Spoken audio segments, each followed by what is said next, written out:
All right, well, communication is so important to so many areas of our lives, especially in our careers and relationships. And how you communicate says a lot about you. Well, welcome author and speaker Deborah Fox. She wrote Finding Your Moxie. Today she's breaking down 4 common communication styles. Welcome to the show.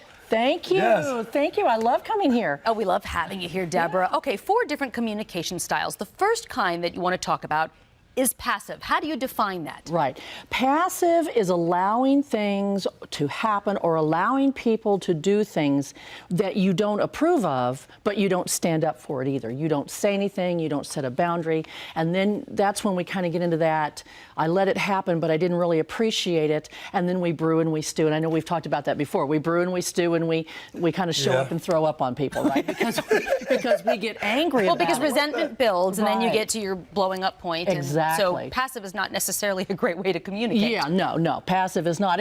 And passive would be okay if we stayed passive. Right. I suppose, you know, but we don't. We get angry about what we allowed to happen. And then a lot of times, not always, but a lot of times what happens is the passive individual then wants to blame the other person for infringing on them when they were the ones who didn't say no or whatever. I had a roommate one time and I asked her, I was living out of town, I asked her if she could sell a piece of workout equipment for me one time. She said, sure, no problem. Well, that was all great until it was all said and done. Then I got this scathing letter in the mail about how I had imposed upon her and whatever. But when I asked her, she said, sure, no problem. That's passive behavior. Right. Okay. Okay, what about those aggressive characteristics that we see in people? You know, there are some clear aggressive characteristics. And I whenever I teach these in my class, people go, wow, I didn't know that. So the aggressive characteristics are my way or the highway, which is basically a bully. Gotcha. And that's not to say that like a boss can't say, well, this is the way we're going to do this today. We're talking about someone who does it consistently. All the time. Yeah, consistently. We have inappropriate or foul language, and that isn't necessarily around you, but directed at you. That's when it becomes an aggressive posture, okay? Then we have idle threats.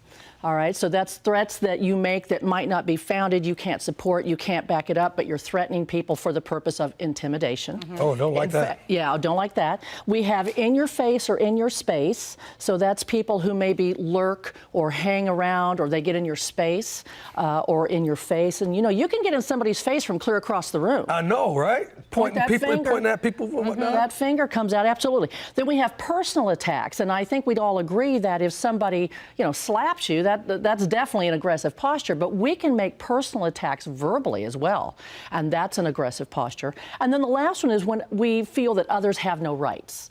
We feel that others have no rights, and so we always feel that we're the one that's right, this is my position, this is the way I want it, and others don't have any rights in the situation. Okay, the next communication style you want to talk about, passive-aggressive. I think a lot of people are familiar with this form, but explain how you define that. Yeah, passive-aggressive by definition is outwardly nice, inwardly hostile.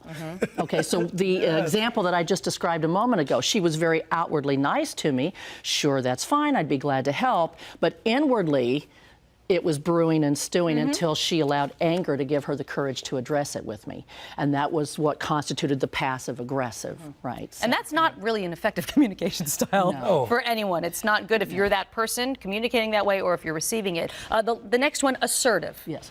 Assertive is what we're going for. Assertive is being able to stand up for your rights without infringing on the rights of others. So, you know, understanding that 2 people can have 2 different opinions and you can share your opinions, but you can't infringe upon somebody else's rights in order to stand up for your own, right? And so that's the definition. Remember, we're going for assertive, and this sometimes for women, I think in particular, can be difficult.